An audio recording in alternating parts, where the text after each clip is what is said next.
Can't Stop Brazil. Book 2, Life After Hell. Chapter 65. Life After Hell Remains Hell. On the same day when my flight from Campinas, out there on this outlying airport, the flights are much cheaper than from the big airports Guarulhos and Congonhas, I called out of an inner feeling the airline and asked about the weight prices for everything over the maximum weight of 23 kilograms. The answer was 20 reais per kilogram. I didn't need to scale to know if I took back TV, DVD player, and now even a computer, I could have bought me for the value a brand new laptop. I quickly searched the internet for other transportation. Difficult on a Saturday. Saving me once again, Julia packed everything unceremoniously into her car to send it to me directly with a transportation company located in the vicinity of her working place. This was costing somewhat more, and therefore I had another loss. After a sad departure from Dona Vera, her sister, and the entire family, with lots of tears, once again, Julia took me to the shopping El Dorado. A hasty farewell, and I sat already in the shuttle bus from there to Campinas to continue my journey by plane. Within 2 hours I was back in Salvador, and it was midnight when I stood at Italva's door. Only Icaro was at home. At first glance I saw I could not stay here because Italva continued the renovation of her cottage. It was one big construction site. I felt bad and did not know how to proceed. But by the next day, Sunday, Italva had already organized a small apartment. Ironically, in the house of the only daughter of Liege I didn't like, and this was mutual. Furthermore, how should I have paid 400 reais monthly? I looked in the newspaper and found a room in a pousada for 230 reais a month, the cheapest to find. Accordingly, the pousada was pretty run down, not exactly the cleanest. But the December and January rent I could at least pay, and then I would be broke. At first it appeared quite as if I could turn the wheel around again, found even quickly work at the reception of another pousada. But the first 2 weeks should be on trial, for 10 reais a day. What other choice did I have? Hoping for a permanent setting, I agreed with it. Quickly learned the computer system and the entire workflow. I liked the place and enjoyed working there. Certainly, I could have imagined to be working here for a longer period, even if my future wages amount would not be more than 560 reais. After 2 weeks, I urged to receive the normal pay I was promised and got paid every week. Italva helped me one more time with the Christmas presents for my 2 boys, because I wanted to see them in any case for Christmas, but not with empty hands.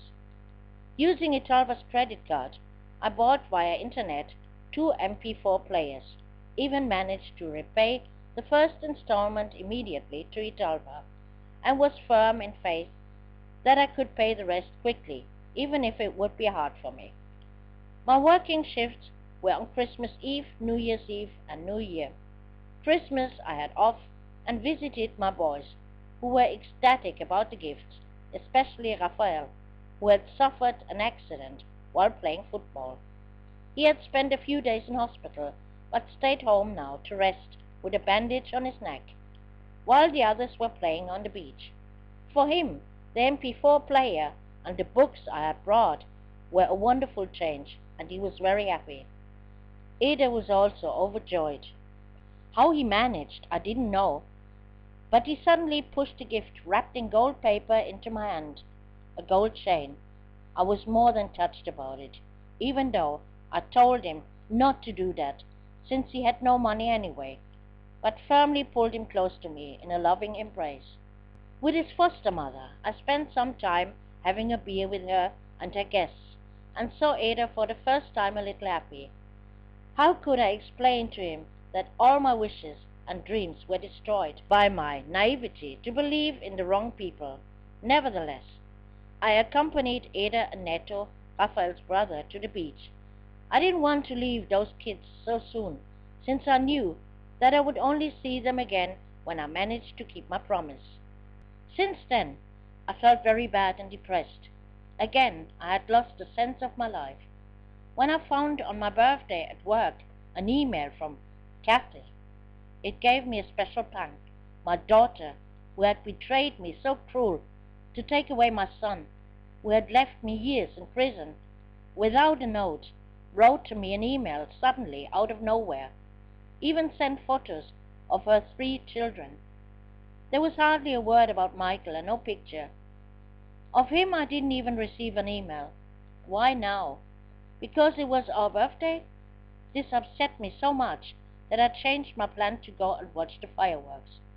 Instead, I returned home and to my room by 10 o'clock after work.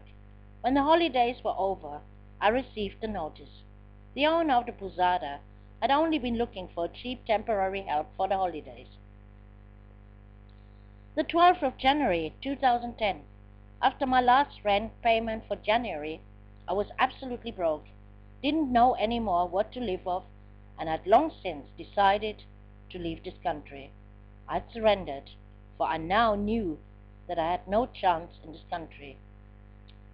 While signing my parole, I was told that the procedure for expulsion had been opened against me by the Policia Federal.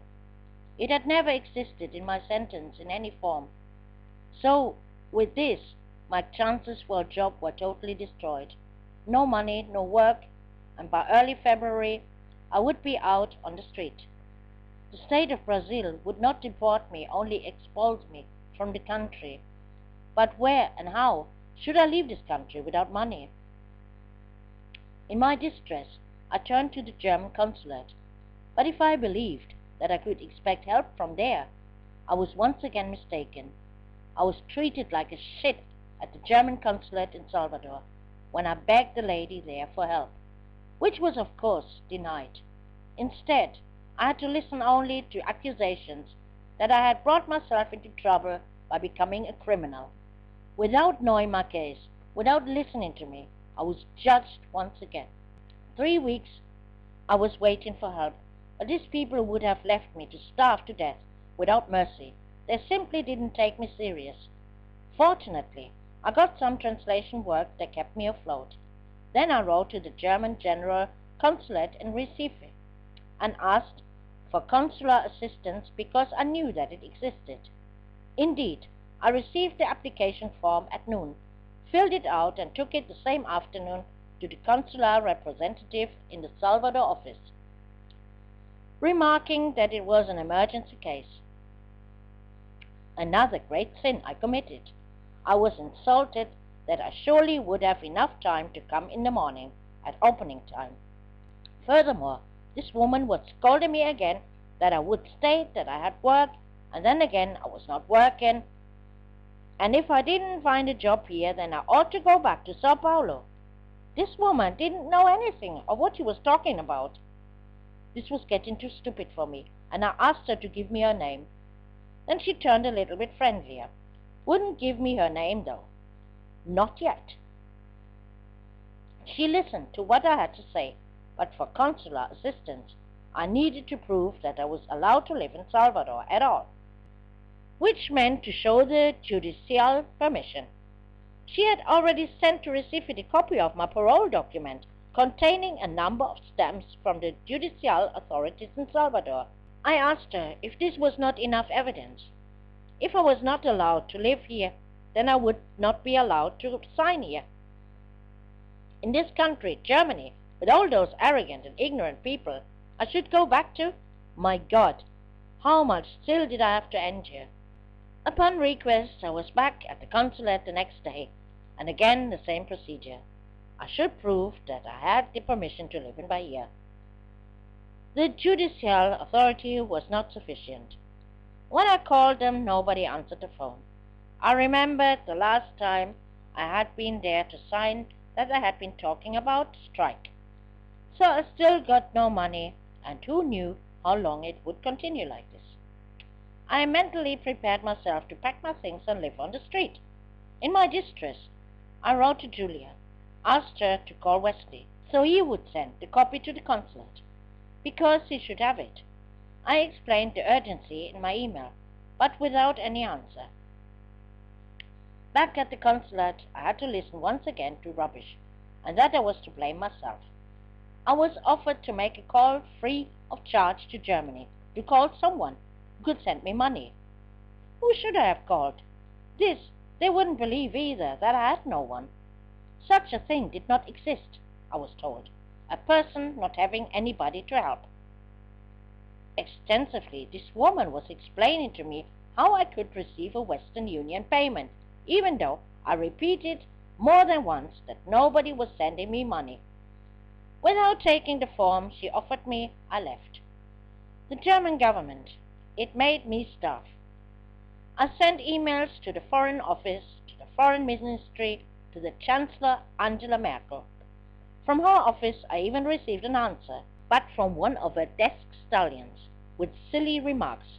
Otherwise nobody answered.